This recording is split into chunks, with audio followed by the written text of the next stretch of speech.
Mr. President, members of the United Nations, and people of the world. Today I do not speak as a mere leader of a small West African nation. I stand before you as the voice of every nation that has suffered under double standards, of every people whose cries for justice have been drowned in the noise of power politics.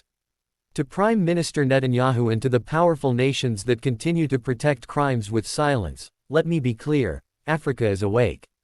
The Global South is no longer your chessboard. We will no longer tolerate policies that support the occupation of lands, the silencing of the oppressed, or the labeling of resistance as terror while tyranny is dressed in suits and diplomacy. For decades, African blood, Arab blood, and innocent blood has been spilled with impunity, not just by bullets, but by sanctions, debt traps, drone strikes, and puppet regimes. You speak of peace while funding war. You speak of freedom while supporting apartheid. You preach democracy, but only when it suits your interests. I am not here to beg. Burkina Faso does not kneel. Africa does not kneel. We rise, with the truth in our hearts, and the courage in our voices. This century belongs not to the colonizers of the past, but to the united voices of the oppressed. We demand justice, for Palestine, for Congo, for Haiti, for all who have suffered under the weight of geopolitical hypocrisy. To those who still see Africa as weak, you will be shocked by the strength of a continent united. The silence is over. The world is watching, and history is writing every word we speak today.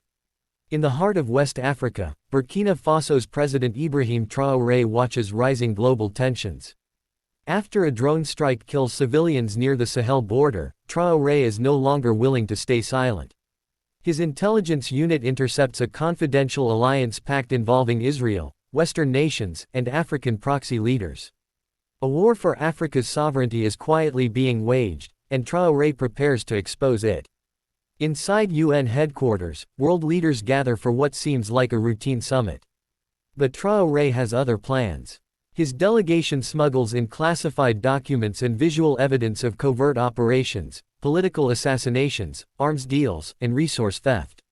Netanyahu, unaware, prepares a carefully scripted speech, until he learns Traoré is about to speak directly before him.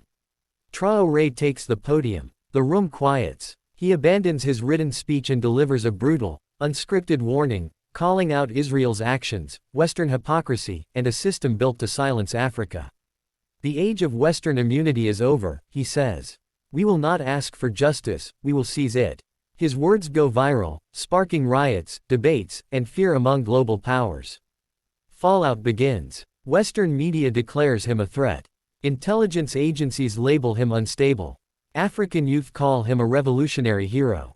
Netanyahu demands sanctions. Russia, China, and non-aligned nations back Traoré quietly.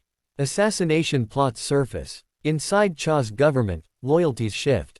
Is he leading a revolution, or being set up for global isolation?